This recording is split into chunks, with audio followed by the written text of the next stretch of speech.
Okay, what I'd like to do now, since you've gotten back your assignments, is to actually go over a couple of aspects of the assignments that I saw there was a little bit of confusion, or I realized I may not have covered in as much detail as would have been useful.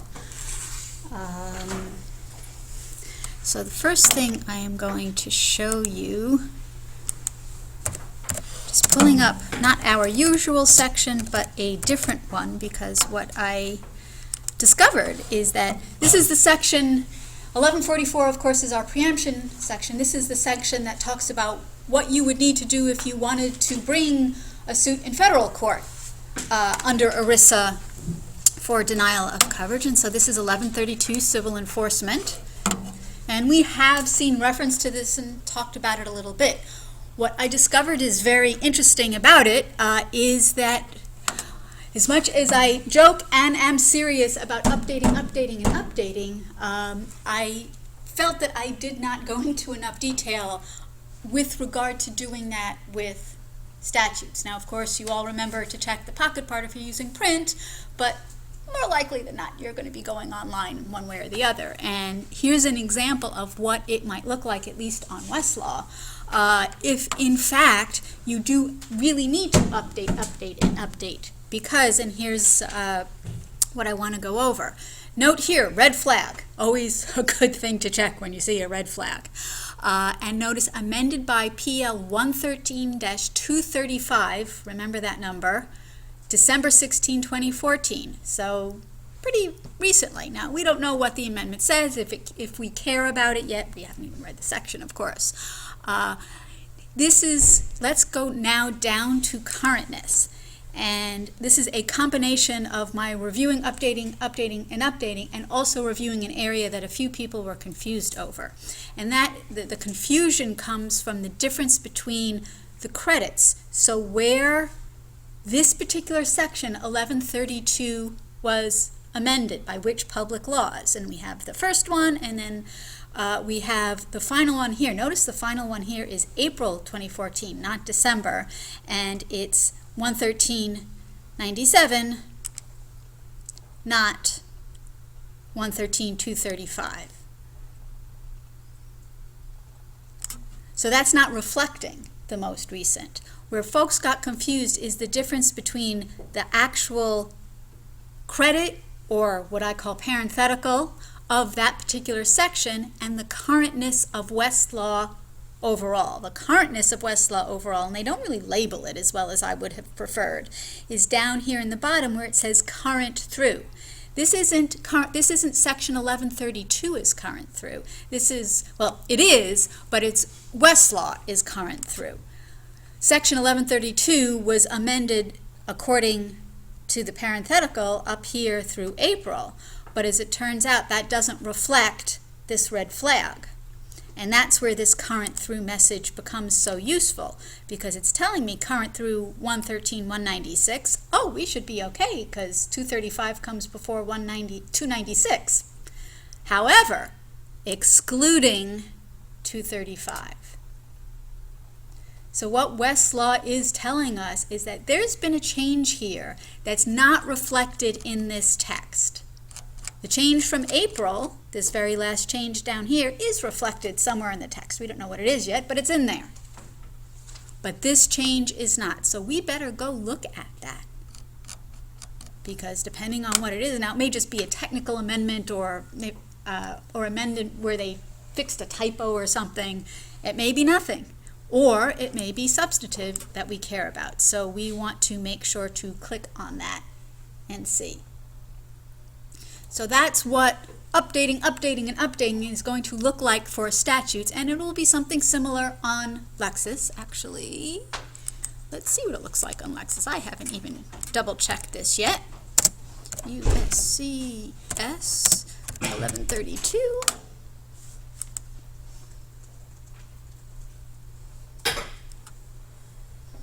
And these parts are just because there's so many case notes, notes of decisions.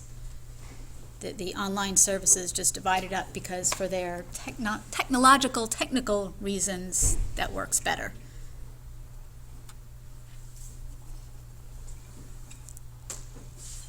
The net has been a little slow for me today, so pending legislation shepherdized this document. So that's just telling me it's divided into parts. So interestingly, it looks a little different. Let's see.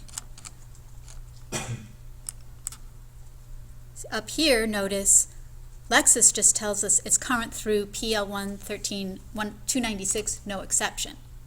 So there is no red flag or red stop sign is usually what Lexis has because Lexis has incorporated it. So for whatever reason, Lexis is a little more up to date than Westlaw, interestingly. That won't always be the case, obviously.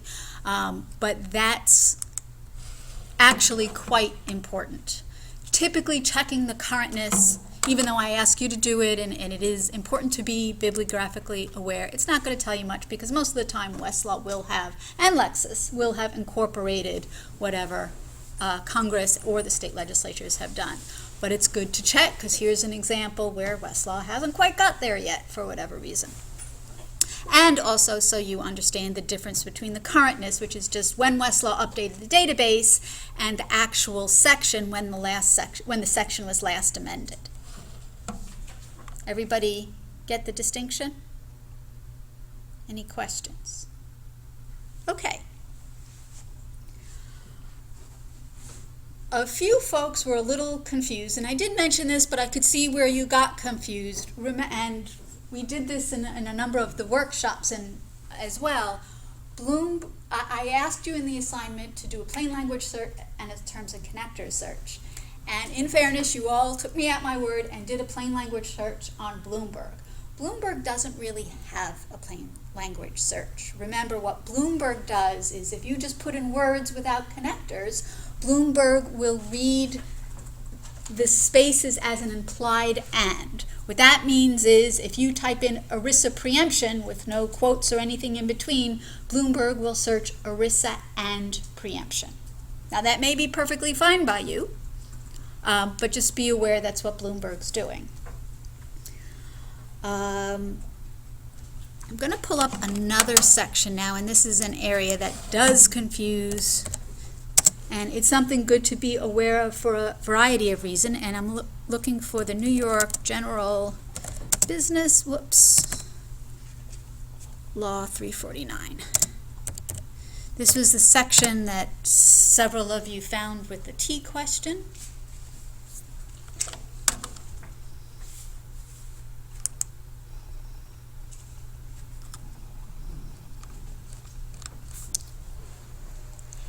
And again, looking at the credits.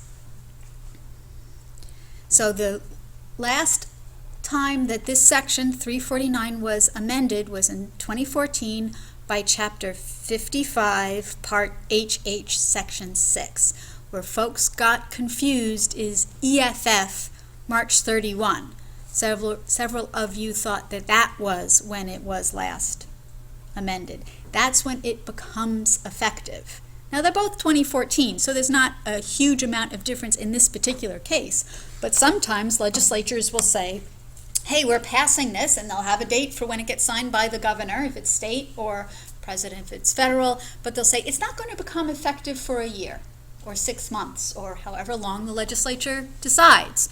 So when you see effective date, EFF, that's what it means, and that can be very important, because if it's recent legislation, it may not be effective yet. So it may not affect your client yet. So that Public Law 113-235, got the number, that changed 1132 that we were just looking at, I don't even know when that's effective yet because we didn't look. We would want to see when that becomes effective to see if it's going to affect our client, both from the effective date as well as the substance. So you understand the difference there.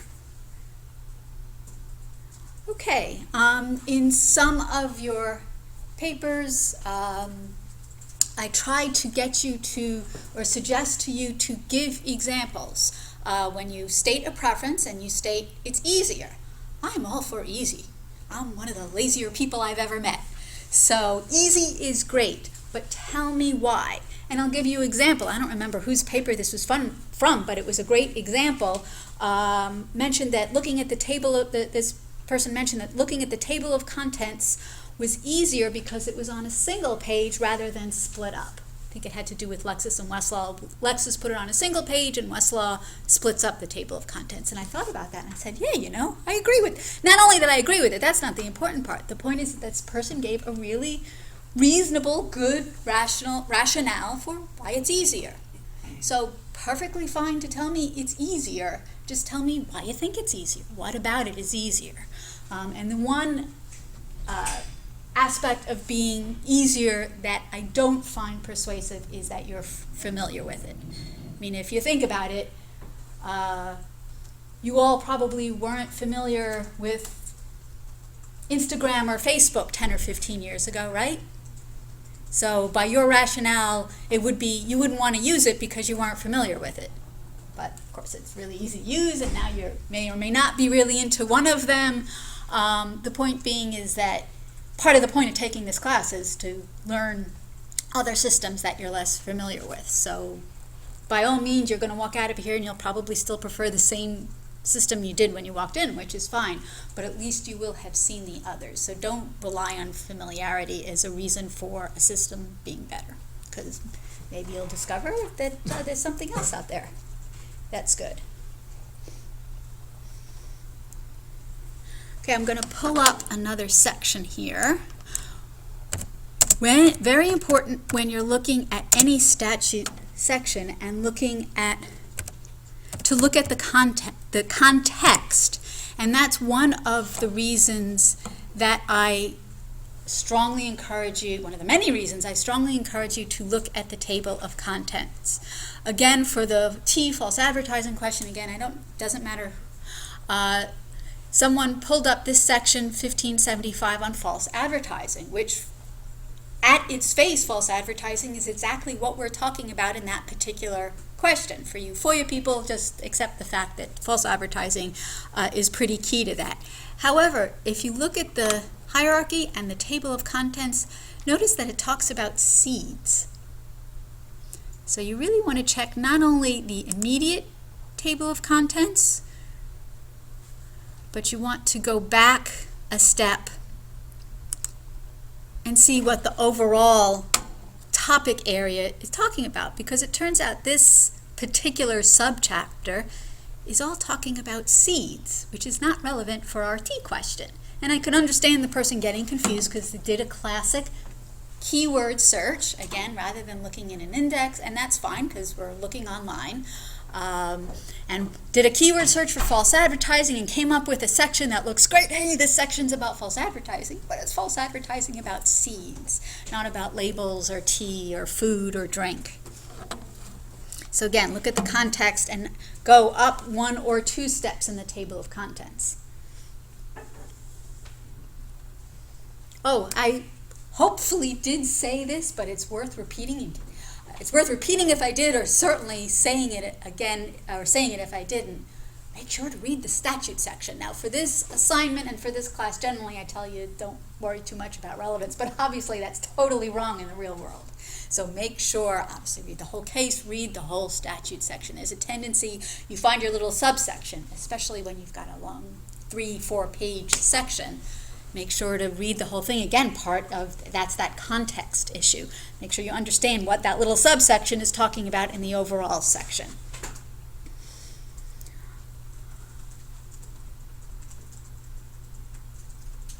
A few of you I thought were very astute in talking about how you would use a combination of print and online. So I want to spread that around to everybody. When I ask you for a strategy, that's not to say you only have to choose one approach.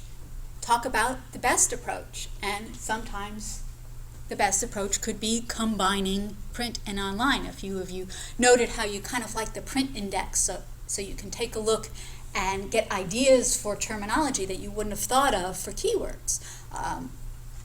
Likewise, I asked you for a strategy for using secondary sources to find statutes, as well as the annotated codes. again, a combination is a great approach. So it's not an either or choice. And this one was a little tricky, and a couple of you came up and asked me beforehand, which I thought was great. You were looking at this particular, or a section. There are actually a number of sections. Basically, this section was enacted by a public law back in the 30s.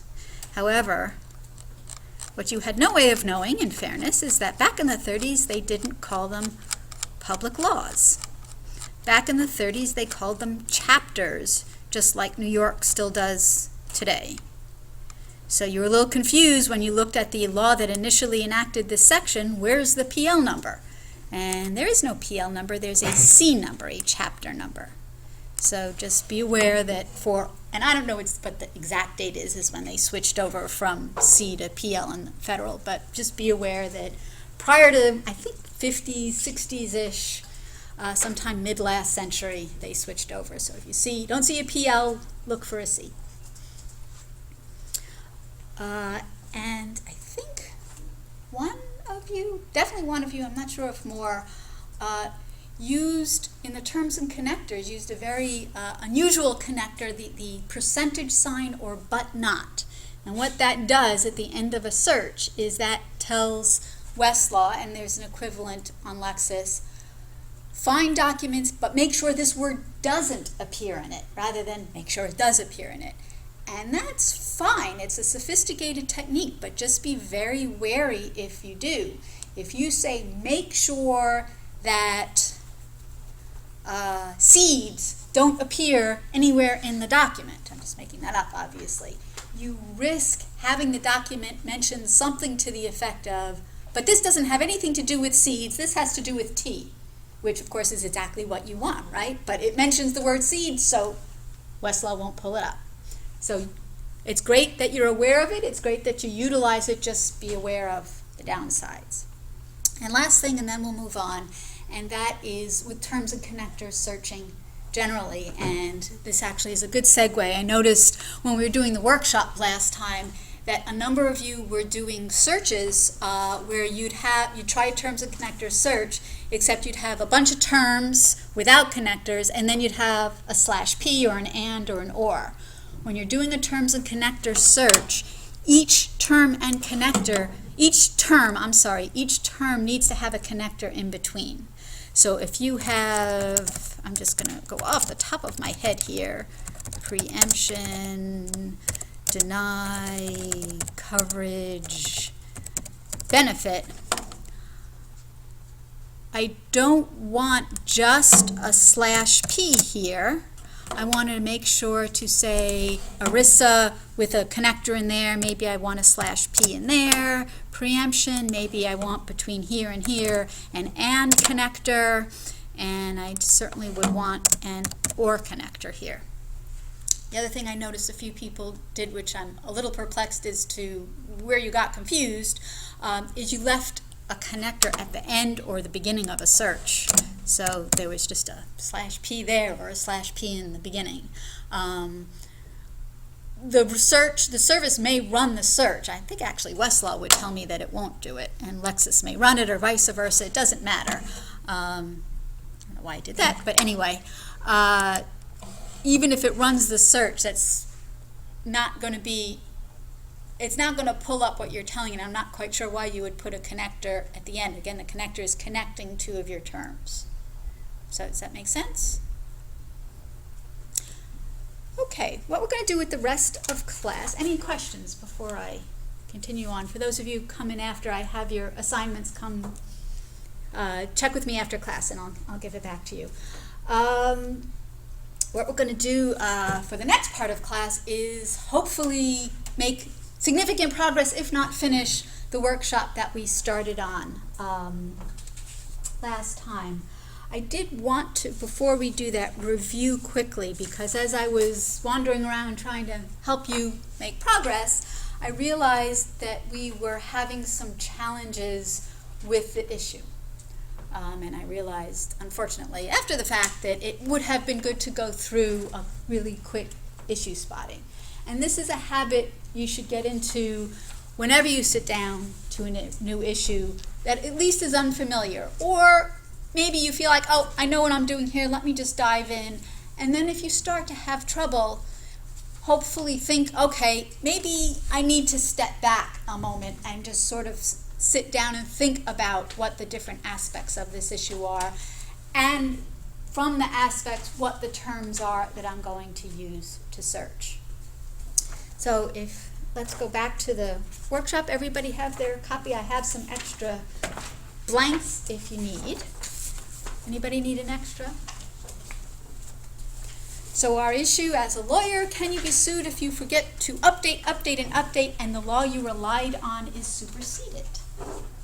And I purposely phrased this not using the best words that ultimately you might want to use for your search. And that's because you can't really be guaranteed a client's going to come in and know to give you those great words. I typically do that because for the most part I want to teach you how to use the resources. But this is a good opportunity to go over the issue spotting. So again, remember, the issue spotting is the who, what, where, when, why, how, and you don't have to answer all of them, and it doesn't really matter if it's a when or a why or a how. Just get in the important aspects of the issue in one of them. So the who, we decided last time, is hopefully pretty straightforward, is attorneys or lawyers. And last time, a few people had forgotten the attorney alternative. And again, that's the word choice. Again, as smart as Westlaw Next, Google, Lexis even sometimes is with the plain language, it doesn't always remember that lawyers and attorneys are used interchangeably. Okay, so what? What are we worried about for lawyers or attorneys? Malpractice or negligence. Okay, absolutely. But you are taking the next step, and in our hypothetical, and I'll explain what I mean. In our hypothetical, we're talking about being sued if you forget to update. So research instead. Well, that's the research. So essentially what David's doing here is he's broadening the concepts. Our concepts as we see here, update, or law is superseded. And of course that all relates to research. And so what David did is, rather than search for update, and actually a few of you did search for update, you knew not to do it 3 times. I was confident of that. But some of you were searching for that concept of updating, when if you think about it, if an attorney does get in trouble, it might not just be for failing to update, it might be for not doing any research, or forgetting to check the statutes, or whatever. I can make up a million of them, obviously. But that all comes under the broader heading of research. Now, it may be that you're in another issue, your particular issue does use that very specific. And there's nothing wrong with starting with that. But again, if you run into trouble, think about, okay, what's the broader category that this might fall under? I mean, attorneys and lawyers is no real broader category, it's attorneys or lawyers. But obviously, updating, checking, the broader category is research. And likewise, can you be sued? And really the alternate way of expressing that is a malpractice. So that's pretty much for this issue, just the concepts I'm hoping you'll remember after doing this exercise, at least from an issue spotting standpoint, is doing the issue spotting, looking for likely alternate terms. I mean, we can come up with a million different ways to say some of these concepts, but the most likely. And then finally, and one that's also really important, is broadening the concept if necessary. The other comment I'll make is I wandered around last time. A lot of you were doing these really great sophisticated searches with all these /P's and /S's and terms, and that's great. I'm glad that you're comfortable doing that. But And this isn't true all the time, but start simple. It may be that you have to make it complex, and I probably perhaps have misled you a little because a lot of our ERISA searches have been really long with deny/coverage or benefit or forget the other word. The reason I had all those terms and my search was so long is that as we were going through secondary sources, as we saw some case law that seemed somewhat relevant, I learned that those were terms that were used in the cases. So sometimes benefits were used, sometimes when we're talking about denial, sometimes denial of coverage, sometimes denial of care. There's the third word.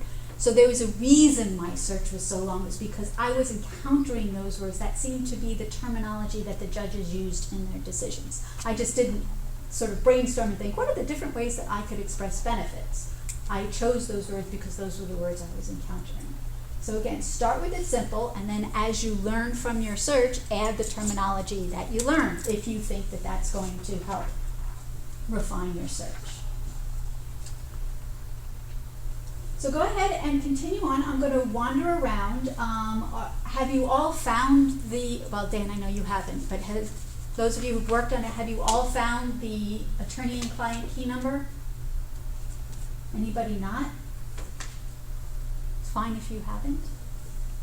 And just as sort of a last footnote before I let you go, when I sat down and did this search, and what actually worked really well was the very simple, and by the way, I did plain language because I start with, like I told you, I'm one of the laziest people I know. I start with the easy, and plain language is easier, and then I'll do terms and connectors if plain language isn't working. But the plain language search, attorney malpractice research, got me started. Now I learned a little bit more about the terminology in there, and I might have, as well as the key numbers. But again, that basic search is where you want to start. Now, if you're not getting anywhere, then you have to refine. But okay, now I'll let you work, and if you have any questions, so I got you started. Yeah. If you need help, let me know, because I know you're catching up. Okay. Doesn't have jurisdiction, federal, state. Let's say New York. Okay. Actually, I think I asked you later on. Yeah, Actually- 6 it says New York. Yeah, so start all, Okay. and then arrow as.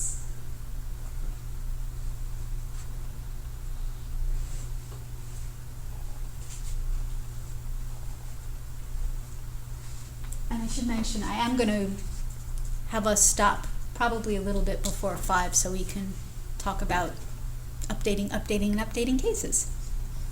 Question? This is topic. Goes from here to here. Okay. So if you highlight that, that's the topic summary, the little briefcase. Don't ask me where they come up with these icons. Those are those topic summaries. It's another topical way, method for finding cases. The topic summaries are very broad, as you can see, So, worth looking at. But what you want to look at is each arrow. right. So for Lexis, torts is the top level, and then it breaks it down, and each one, if you click on the arrow, gives you, so you can find torts, malpractice, attorneys, you get the documents, but if you just say torts, malpractice, but obviously attorneys is gonna be better for this issue. So this would be attorneys within. Right. That's nice. Okay.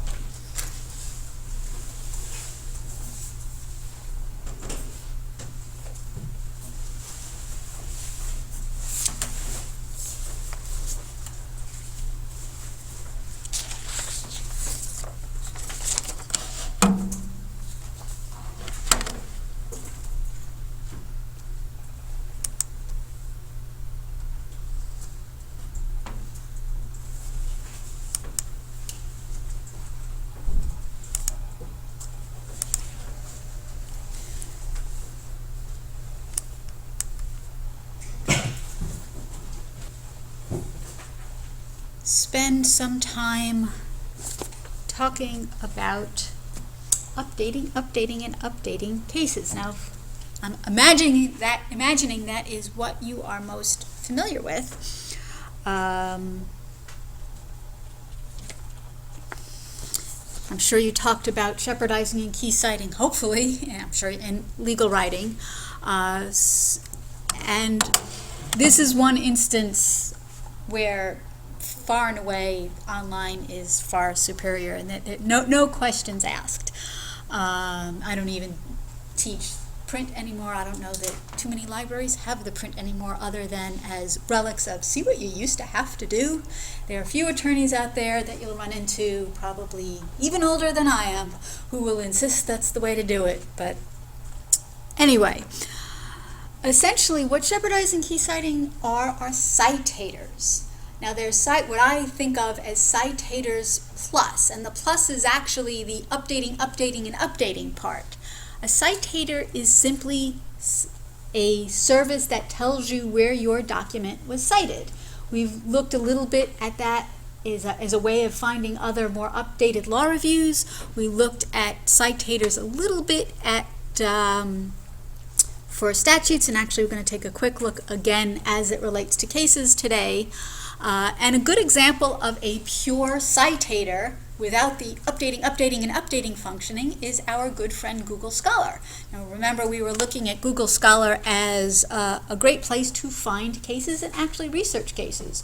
And honestly, these days, Google Scholar has become complete, now I won't say complete, but it has enough available that I probably, if I just need to start looking for cases, if I know my issue is purely a case law issue, I'm probably going to come to Google Scholar first. It's easy and it's fast. And it now covers many of the courts, so I would choose my courts or go to select courts. We looked at that last time. And then I would run my search. Now for updating, presumably, and for using Google Scholar as purely as a citer, we're assuming that we're starting with a case because we want to see whatever our case has been cited. So we are going to be looking at this Rush Prudential HMO case. Actually, you can pull it up by name, but with Google Scholar, since I already have the site, I'm going to plug that in. So again, a citator just tells you where a particular document has been cited. Why is that useful? It's useful for research purposes. You're all used to hearing about Shepherds and KeyCite to update, and that's great. You have to do that, absolutely, no questions asked.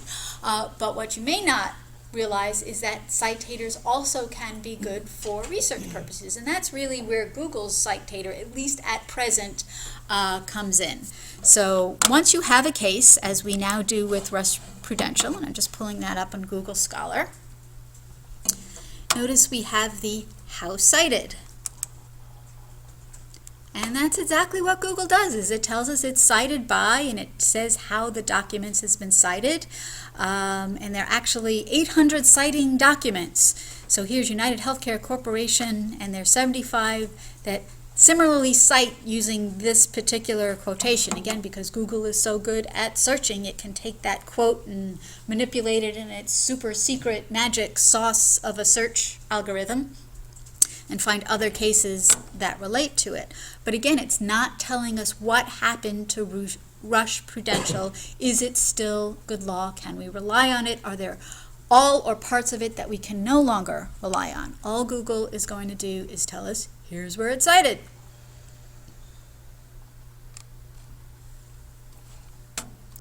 Okay, but let's take a look at citators that also give us that all-important update, excuse me, update function, excuse me.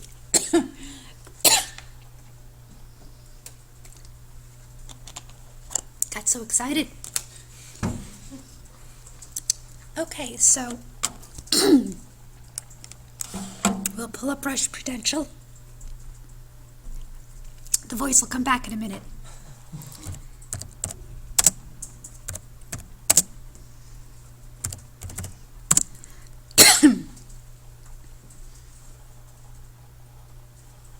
And I'm going to Lexis first because, of course, Lexis has Shepard's. And Shepard's is the granddaddy citator of them all. Again, that's what those attorneys who are even older than I am will look back to fondly in looking in the teeny weeny little print, and they'll tell you all about it, and you'll probably be bored to tears, so I won't tell you all about it. But here, we've been looking at cases, and of course, I'm sure you've been noticing these various signals, and once you're looking at a case, Lexis is pretty straightforward about telling you what they mean here. So of course, you see that red flag as we saw on Westlaw in section 1132, or you see the red stop sign is what that's supposed to be. And if you hover over it, it's going to tell you, warning, negative treatment is indicated. And it'll tell you there's one case that deserves this, that causes Rush Prudential to deserve the red stop sign signal. You can click straight to see what that case is, or what I prefer to do is just to properly Shepardize this document. So when you Shepardize the document, what Lexis does is it gives us what it calls the appellate history. This is what happened to the case in the courts, this particular litigation. So it's telling us it started here in the district court, and all of these cases had red because they got reversed. Notice it's reversing. Finally, you scroll down, and in this instance, because this was the last case in this litigation, so it's telling us that the earlier case was affirmed by Rush Prudential.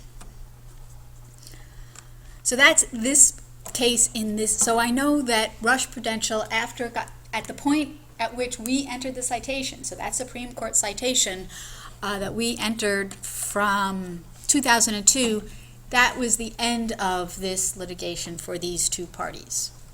And any related parties, sometimes there can be a whole bunch of parties and cases get combined, but for that particular litigation, that's where it ended.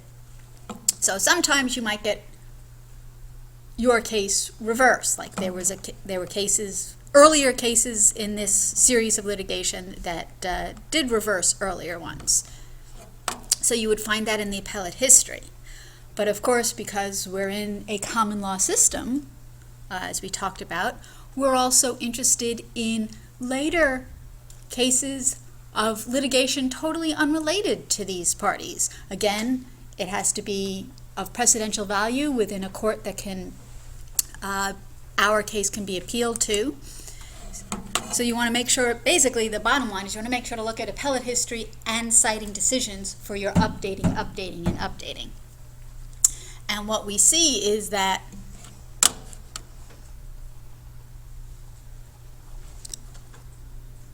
we see the cases that have cited to Rush Prudential, and we note that the default is in the highest to lowest.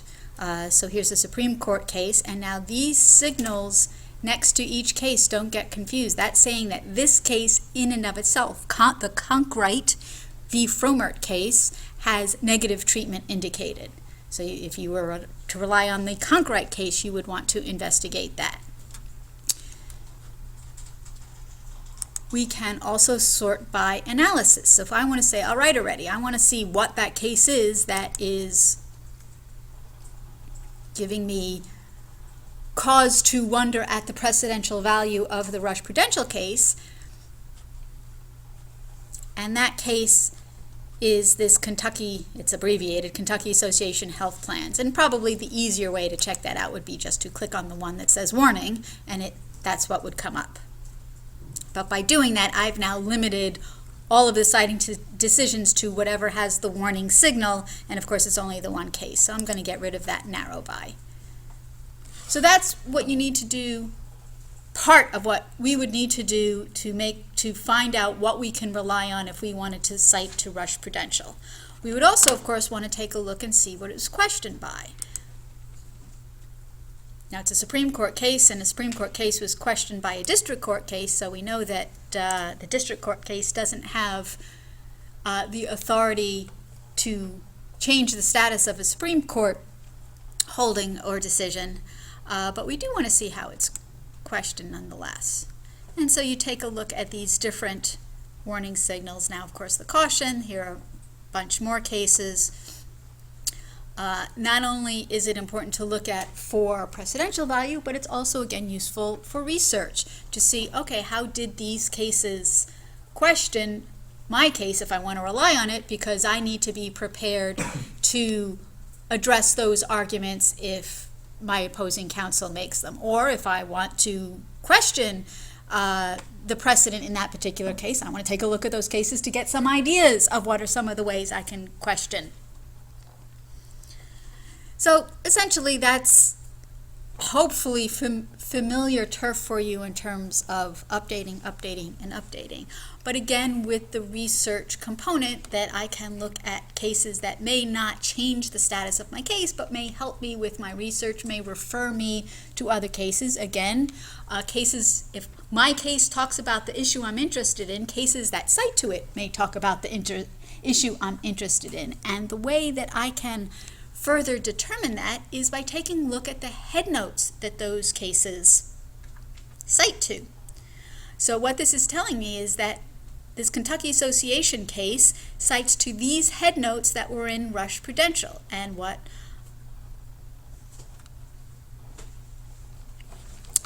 another way we can see that, I'm going to go back to the Rush Prudential case, hopefully, eventually. And actually an easier way to see that is to scroll down to the headnotes and notice there's a link, Shepherd, narrow by this headnote. So if I happen to, I don't really like this headnote, civil procedure, but I do like healthcare law.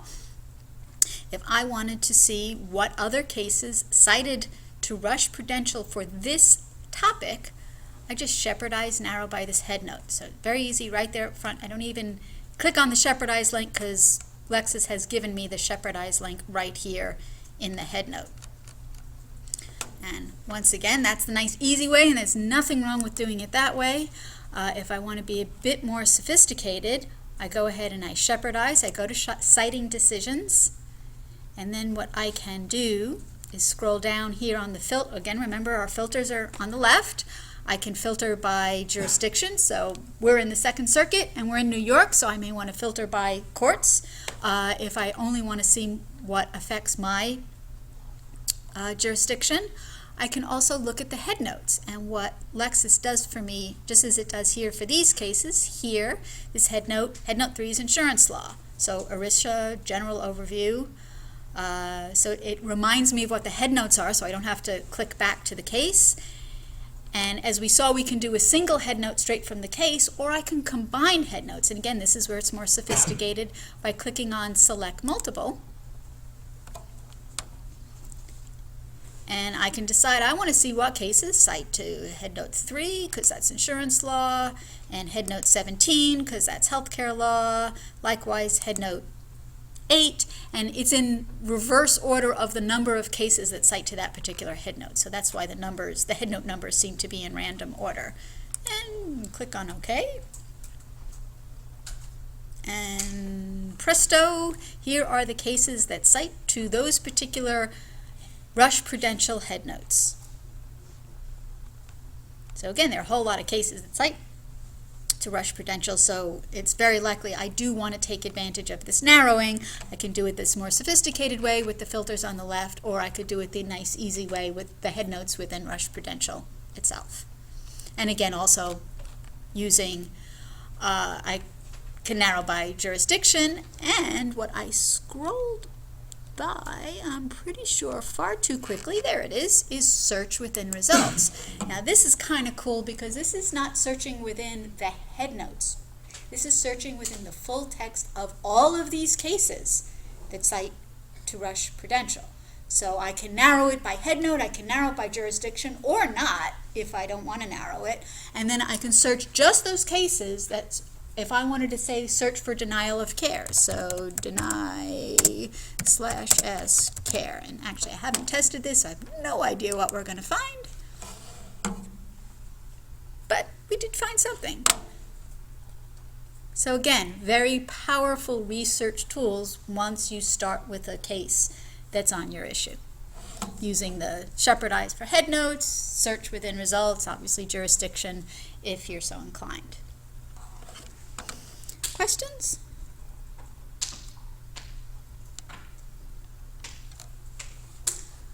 Okay, I'm going to get rid of these filters. There's one little nifty feature.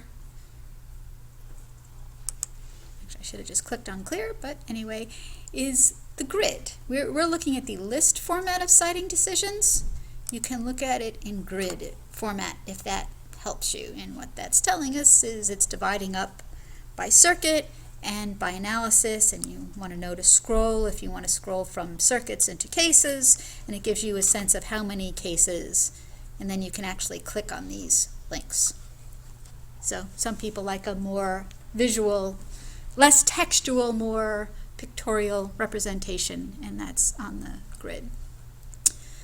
We also have other citing sources. So citing decisions are just that, decisions that cite to Rush Prudential. Other citing sources, and that little pop-up, I don't know if you saw, pretty much tells us law reviews, treatises, annotated statutes, pretty much everything else.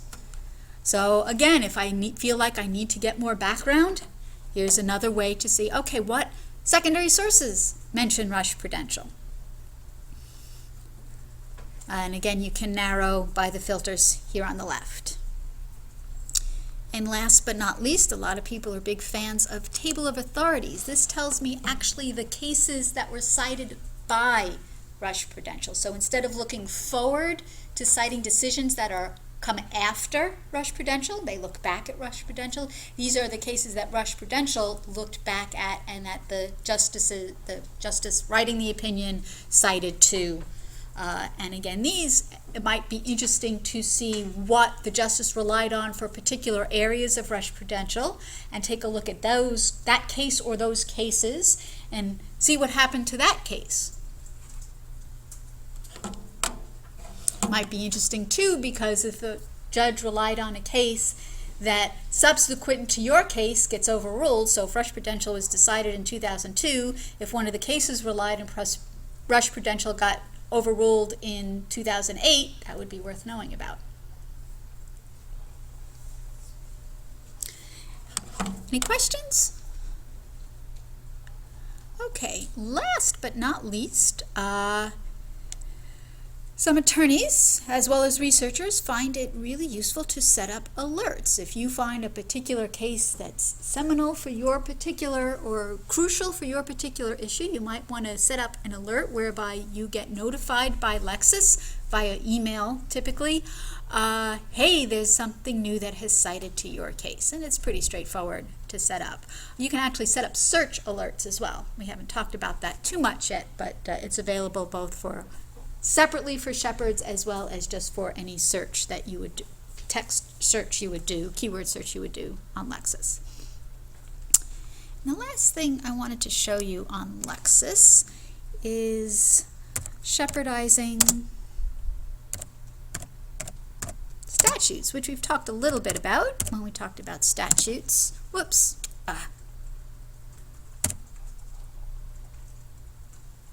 Nope, my fault. Try that again.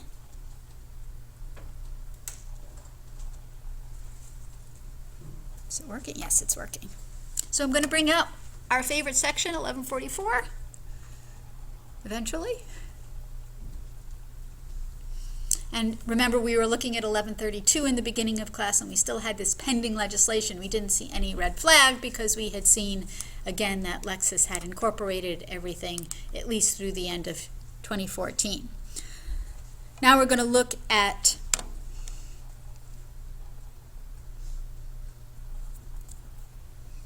shepherdizing.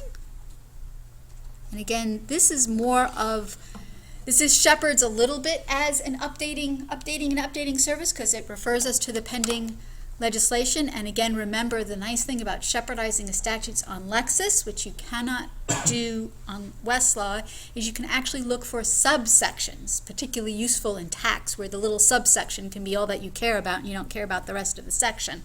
So you can see what cites to a subsection within a statute on Lexis. Again, it refers us to the pending legislation, but of course it gives us the citing decisions. The citing decisions are going to be many, many more than the case notes or notes of decisions, because this is any decision that cites to our section, not just cases that talk about it in substance. So we have over 8,000. If we were to go back, we would see that the case notes would be much fewer. But what, again, this allows us to do is if we need a broader search, and what this allows us to do that is much more difficult with case notes is, again, search within results. So this is any case that Lexis has identified that has mentioned any form of 1144, and I can search within results. If we go back to 1144, notice we had over 8,000. If we jump to case notes, it doesn't really tell us how many.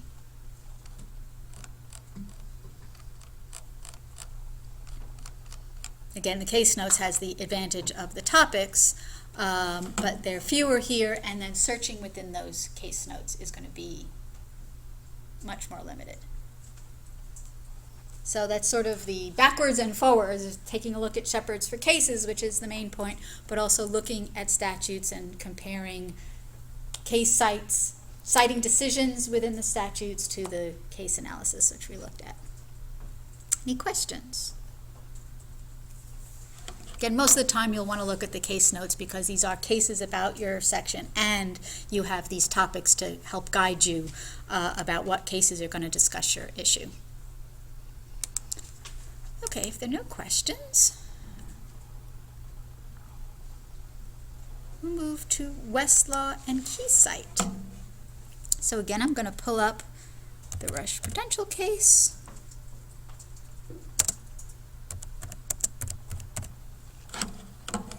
Westlaw has figured out that's what I want.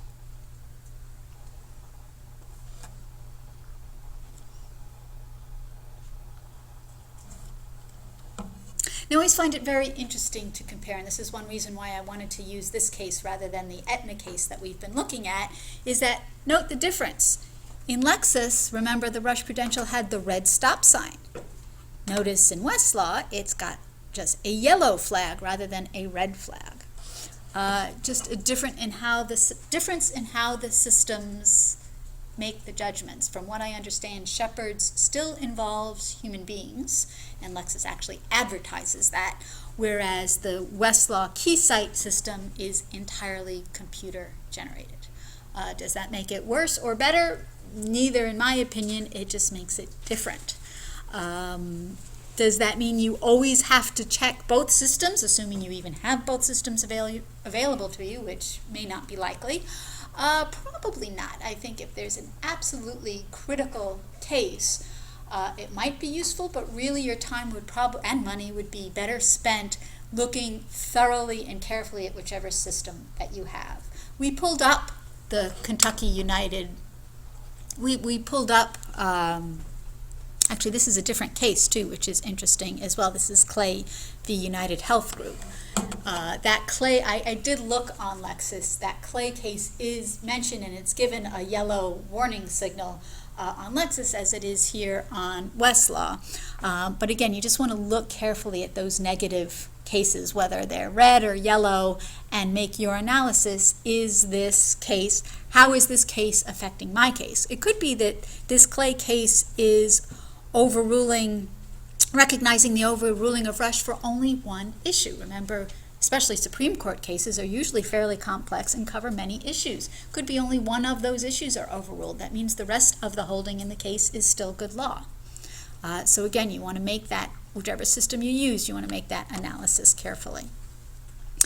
So here on Westlaw, again, I think pretty straightforward. Basically, our Keysight signals up here. It's letting me know what case recognized the overruling, and then it's giving me the Keysight tabs right up here. I don't even have to click on a special Keysight link. And Westlaw has determined that typically the thing attorneys are most concerned about is updating, updating, and updating. So they have a tab separately for here are just the cases that you're going to worry about to make sure your case can be relied on or not if you want to be questioning it. So here are the cases that negatively treat Rush Prudential. And actually here are a couple of cases that recognize the overruling. So here's that Clay case, which Keysight has decided is the most negative of the cases.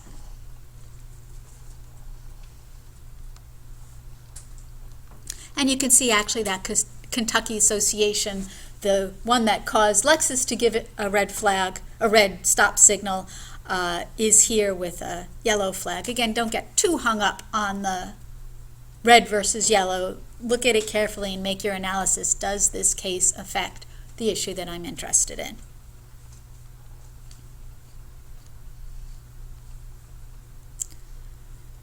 So that's the negative treatment. Just as an FYI, obviously up to you, I like to make sure I've got the most detail. I like to look at all this and see where Rush Prudential fits in with a little bit of text on either side.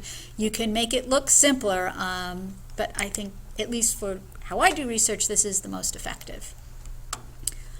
Okay, so that's, again, Keysight's guessing. If you're most worried about updating, so negative treatment's the place to go. You can also look at the history, which looks a little bit different. History is actually this, again, chart, this picture of basically how the case went through the court. So again, this is the direct history of this particular litigation from between these parties. And again, if cases get combined, it looks more complex. Which I realize you are all beyond Civ Pro, but I wish I knew or had this back in the day, because when I used to struggle through looking how a case made it through the courts for Civ Pro and struggling through all the appealed and this party and that party, and I'd get myself all confused. If I had it represented this way, it would make more sense. And what I'm doing is I'm just zooming in so you can see what the picture looks like. And then if you highlight over, you can see the text a little bit more clearly. It looks pretty straightforward here, but if you were to look at a complex case, you'd get all sorts of boxes all over, and it would be very nice to be able to track what went up, what went back down. Here's the trial court, the intermediate court, and of course the Supreme Court. So it can be useful. I'm going to go back with our regular size. And of course there is Keysight. Not so much for updating, but for research purposes, and that's going to be the Citing References tab. And you can see there are over 2,600 citing references.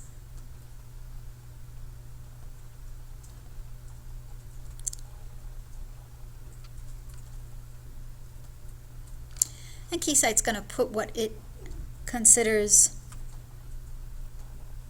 the most important up top. Keysight, as did Lexus, I didn't point it out, but it looked pretty much the same. It lets you know the depth of treatment, which is what it sounds like, pretty much how much did this case discuss our case. So how much does Glynn talk about Rush Prudential? And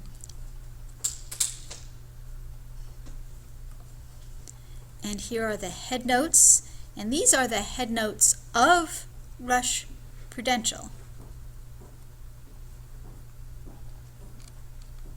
But we'll talk about using head notes in a different context that works a little better. We can search within results, and again, this would be searching any of these material types here, but to do that more sophisticated head note search I just referred to, if you click here on cases, you'll get your filters, again, by jurisdiction, date. You can filter by depth of treatment. If you're using Keysight, and this also worked on Shepard's, as a research tool, you're probably not that interested in cases that only talk or use your case as in a string cite and just barely refer to it. So that might be worth filtering. And here are the headnote topics. You can indicate, rather than individual headnotes, you can specify I want all, or you could just click on insurance, or I could indicate which particular insurance headnotes I wanted to limit my cases by. And I should mention, as I did with Lexis, back here on the Rush Prudential document, looking at the headnotes, I can shepherdize by headnote, only it's not called shepherdize because you're on Westlaw and it's proprietary, but notice a very similar link, 25 cases that cite to this headnote. So if I'm particularly interested in this insurance headnote, employee benefits in general, I might try that. But that's headnote, that's individual headnote by headnote. What we were just looking at in citing references under the cases link would allow me to combine. So again, specify headnote. If I wanted particular insurance headnotes, I would scroll and click here on whichever ones I thought looked worthwhile. So I'm picking on the healthcare ones, health benefit ones, not very thoroughly, but just to give you the idea. And then I click on select. I might want to narrow by jurisdiction, and then I would apply filters.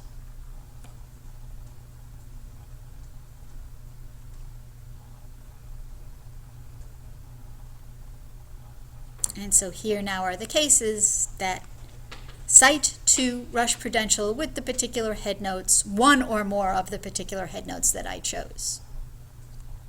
So as long as one of them I chose is used in these cases, it would come up.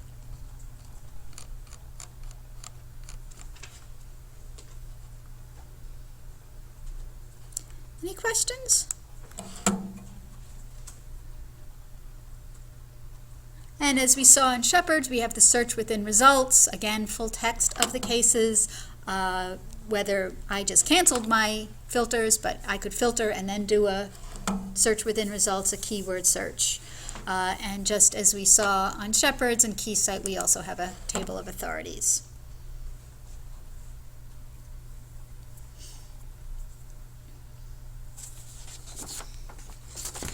Also, just as we saw on Shepard's, we can set up a KeyCite alert. Also on Westlaw, we can also set up an alert to get notified by email, updates on any particular search we wanted to do as well. But again, this is nice if you're following a particular case, you can set up a KeyCite alert. And just as we did Shepard's, I'm going to pull up our favorite section, 1144.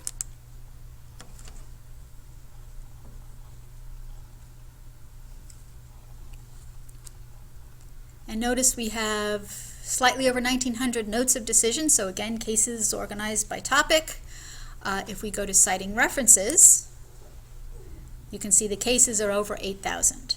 So again, you see the difference, but similar analysis applies. I can limit by cases, and then I can do a search within results.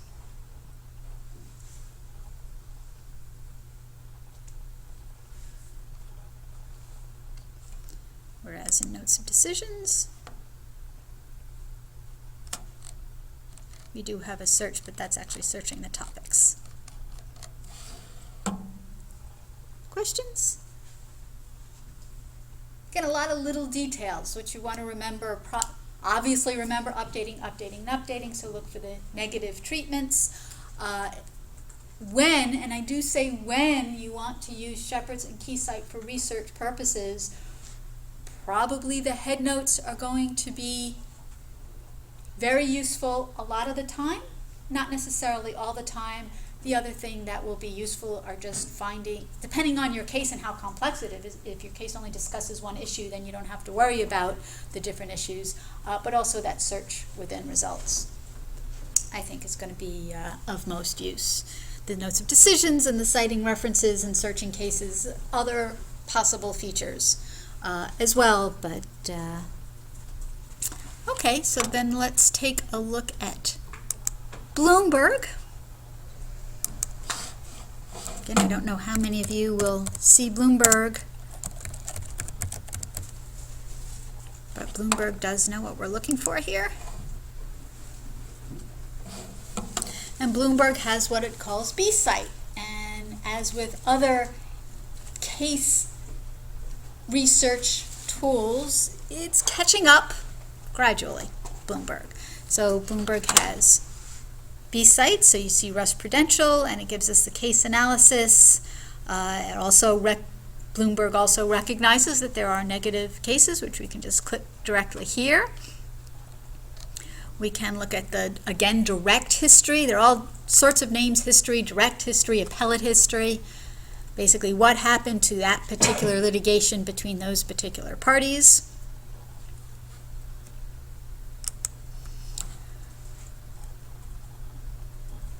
Bloomberg has the case analysis. That's where the meat, if you will, of B-site exists in terms of research function. So you can take a look at positive cases discussed. You can limit by court or jurisdiction. It's a little clunkier, I think. And interestingly, by judge. Not exactly sure why you'd want to do that, but there it is. We have tables of authorities, again, the cases that Rush cites to. And then finally, citing documents, basically other citing references other than decisions, or citing references other than decisions. And again, these would mostly be citing, in terms of secondary sources, those secondary sources available on Bloomberg. So you see lots of portfolios and lots of other choices here as well.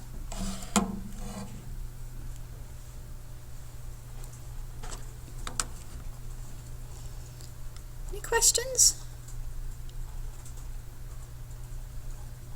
Again, as I said, I find this particular part of case research very important, but hopefully fairly straightforward. Certainly not as involved as using key number searches and topics on Lexis.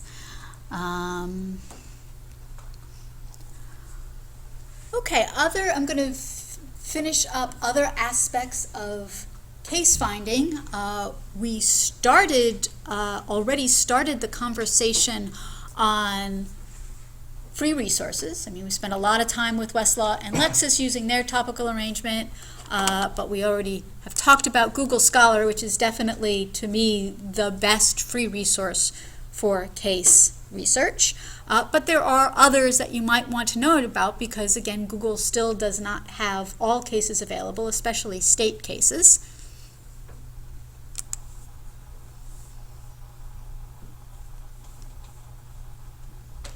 And where I'm going now here is FindLaw. We've talked a little bit about FindLaw as a legal portal where you can go to find other legal sites. Actually, what I wanted to show you here, and I have a FindLaw link to in our Twin site. Notice here, this is FindLaw for legal professionals. If you just Google FindLaw, is actually where so findlaw.com. You just need to be aware if you're using FindLaw, this is this FindLaw site, findlaw.com, is designed for the general public. If you're doing case research, you probably, or any research honestly, you probably do want to go to their professional site, which is that little link tucked up there.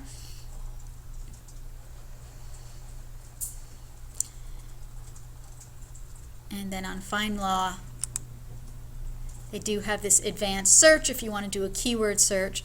FindLaw also, as you saw on this other screen, you can pull up a case by party name, by court.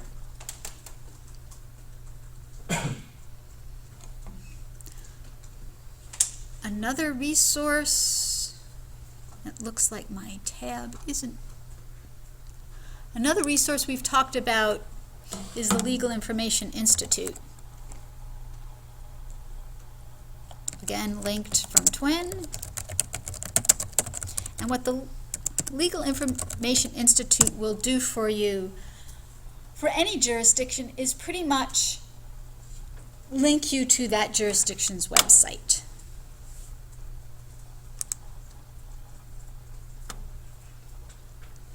So here we are. And legal resources, you can go to federal law if you're interested. So federal law would bring you to the various federal district and circuit courts to the extent that they have web resources. Looking at state, listing by jurisdiction, and there is a reason I'm going through these obvious links. Because once we get to New York, if you're interested in decisions, as I mentioned, what FindLaw will do is bring you to that state. And New York is getting better at putting decisions online, and the main reason I would go here rather than Google is I did a project last December. Now, Google's always changing, so I can't tell you that's true now in March, but as of last December, there were certain cases that I was looking for, and I needed to find a free, linkable resource for it, so I couldn't use Lexis or Westlaw. They were New York cases. They weren't on Google, but they were on the New York site. So that's why, one reason why Google isn't great for everything, because it doesn't have everything yet. So I went to the New York site, and pretty much where I went was the official report site. And as I could try to navigate by if I knew I had a second department appellate case, but I knew, and I'm now giving you a hint, there's this advanced search, and then there are all these different, I like templates, as you've probably figured out, so there are all these different ways I can search for a case. Now, this isn't, I mean, I can do a keyword search, but honestly, I don't think this is a great resource for keyword searching. But if I already have a case that I'm looking for, that's probably when I would use this resource for New York and LII for other jurisdictions to get to that court's website to find the case that I already know about, freely available on the web. So as you can see, here's a slip decision template, here's an official reports. So here, again, typically, as with Google, and probably more so with the courts, you're typically only going to find more recent cases, so you're not going to find those 1880s nominative reporter cases that we talked about. But again, given what it costs, a pretty good resource, again, if you're trying to find a particular case that's fairly recent, which obviously as time goes on, that time frame will expand. And I mean, navigating through, sometimes you might find it more effective to navigate through the particular courts. You'll get, it's kind of nice, you just get a list of decisions. So if I know exactly, I'm appellate division, second department, see, it goes back to 2003. So actually there are a couple of those cases that for whatever reason that template wasn't pulling up, so, and then I went this way and actually found the case. And I couldn't tell you why the template wasn't working, but it wasn't worth my time to figure it out, honestly, knowing that I could navigate it this way.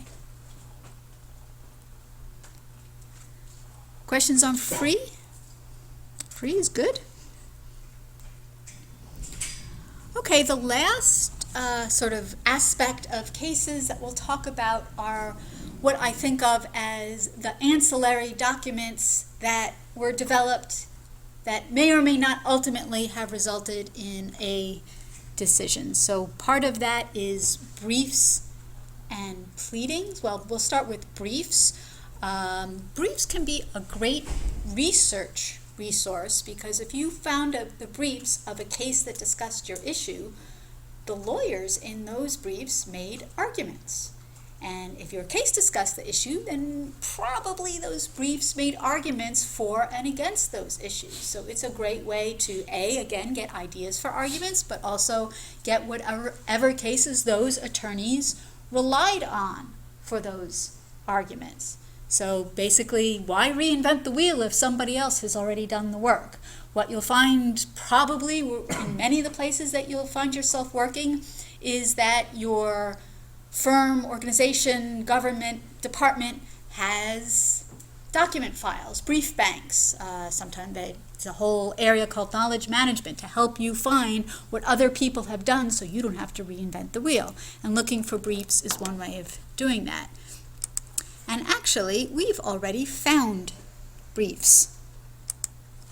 We found briefs because any search you've done, we've done. And I'm just going to be ridiculously simplistic because I don't want to type too much. Any keyword search we've done has pulled up briefs. We just haven't talked about them. Sometimes Westlaw will give us, if you have a particular case, you can look at the filings tab again. So documents, so joint opening brief of appellants. And again, this is just a random case, but if you're looking at a case like Rush Prudential or any other case that discusses your issue, again, the briefs may be a good research tool. And Lexis is fairly similar. Come on.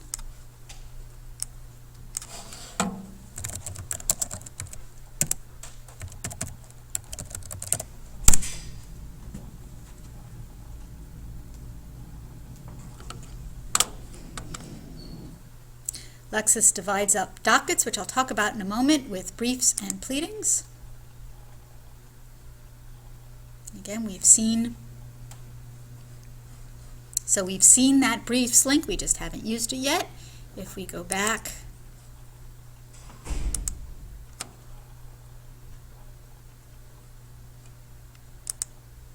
whoops, come on.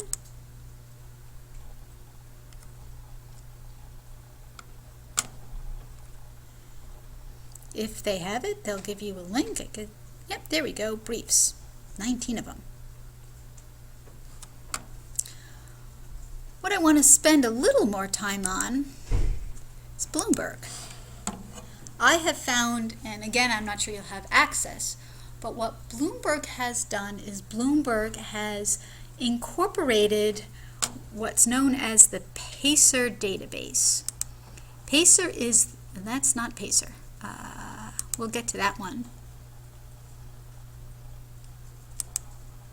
There's PACER.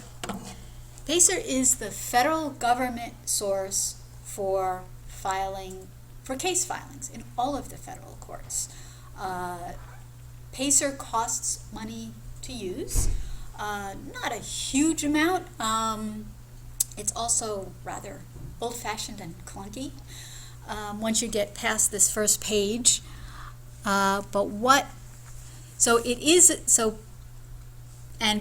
depending on what your, again, firm, institution, government department does, you may or may not have a PACER description or subscription, so that would enable you, again, to get federal court dockets and filings.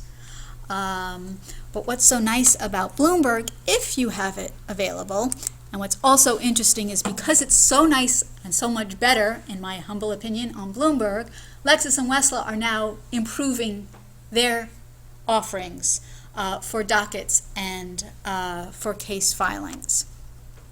What I'm going to show you is why I think it's so nice, and what I'm going to do is just pull up a case that I monitor or really have set up an alert for. So here's a particular case that was of interest, and here's the most recent alert from March 10, but if I click on the link here,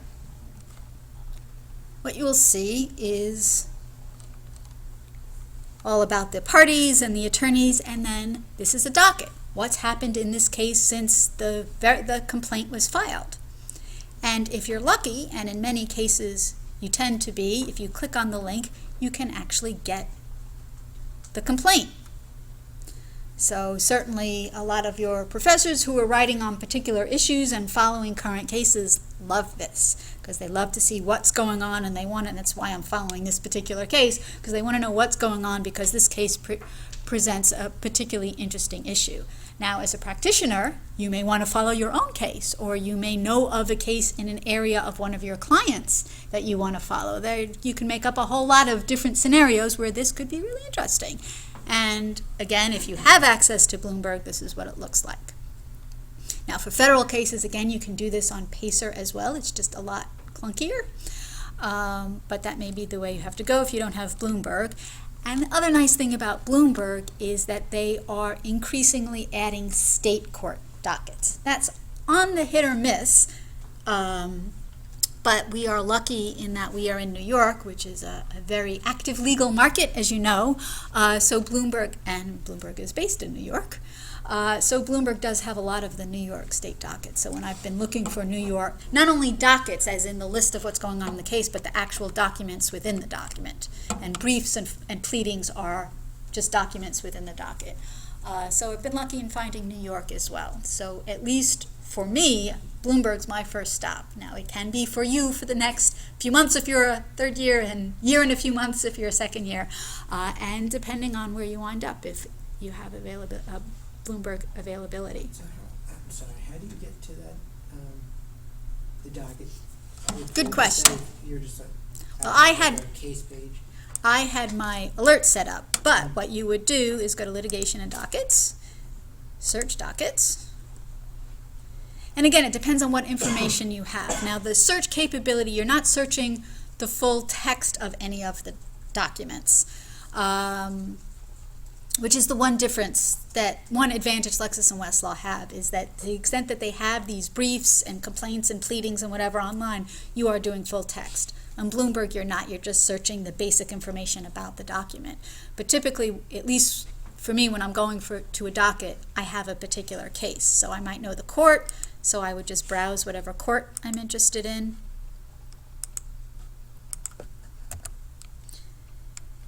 I might have keywords about, and this is where you'd want to be careful, because again, you're just searching the basic information about the case, so you don't want to get too specific. If I have a docket number, typically I have the parties, so that's how I would find it. And there are topical labels within the dockets, which is where the keyword helps. So if I were interested in bankruptcy,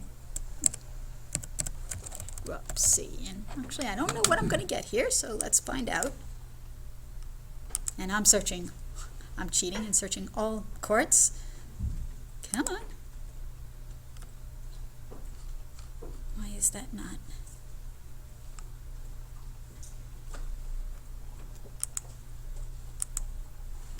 There we go. So here's a very recent docket, so it's probably not going to have very much because it was filed Friday. So it's reverse. I could change the sorting so we saw something. But you can see why this particular docket got pulled up, and as you can see, that not much happened because it was filed on Friday. Does that answer your question? Yes. Question? So I just tried something, I looked up a case on this, and it prompted me for the payment, and scared the heck out of me, because I didn't know if I had to pay anything, but do you know how much it generally costs, because it was waived for the student account, and if so, how long do we get to keep it, if we pull up like a complaint? Well, what happens is you pull it up and you can download it, so you can keep it yeah. indefinitely. It said that I had to submit a request, and then I got the document right away. Right.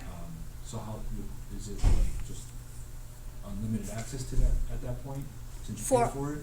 For us, in our academic account, it is. Okay. If you wind up in a law firm, I don't believe that's the case. I don't know the answer is how much you would pay. You would have to find out, ask your librarian or whomever is in charge of managing the online resources, Bloomberg, Lexis, Westlaw. It's actually kind of cool because, as you noticed, you can waive it and you pull up the complaint.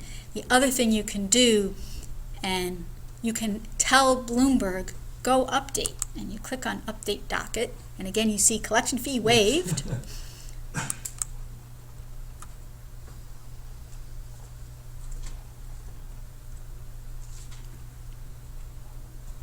So it has been updated with changes. So it says March 13th here.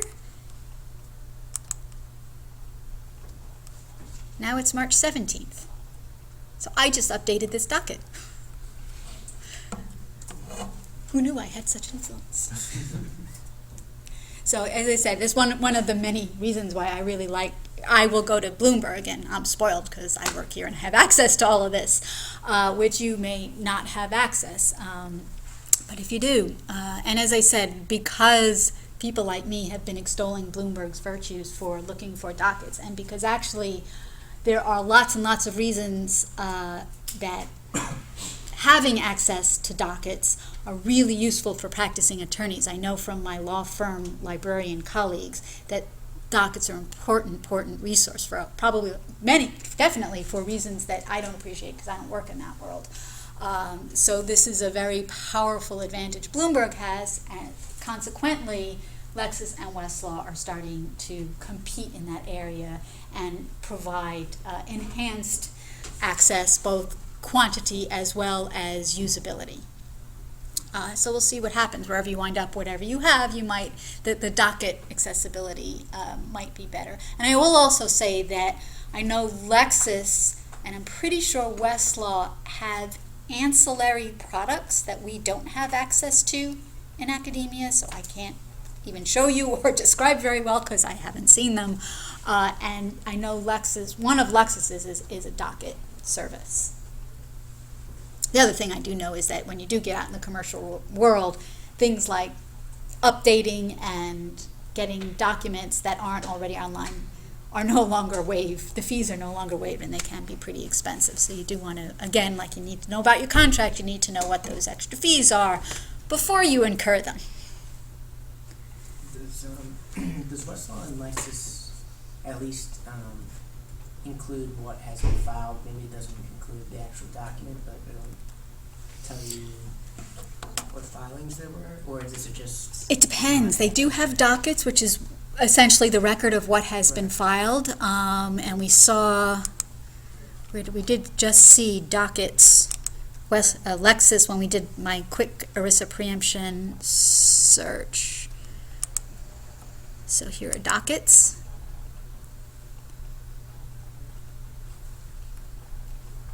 So here's a docket for this case from 1988. It looks a little bit like what we saw, but as you can see, no links here. Whether these documents are available in that briefs and pleadings section, actually I don't know, I'd have to investigate. It looked like a similar layout to the Pacer site. Well, I guess that's a standard layout for docket.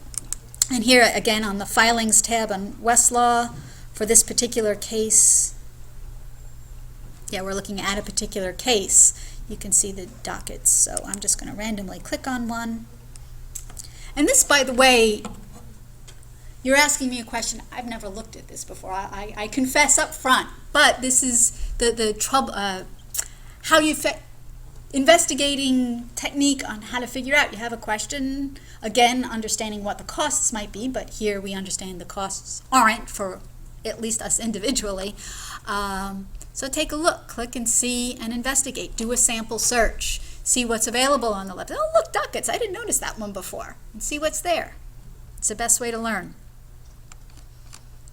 So you can see lower court information. Docket is updated through. I have no idea what happens if I click on that.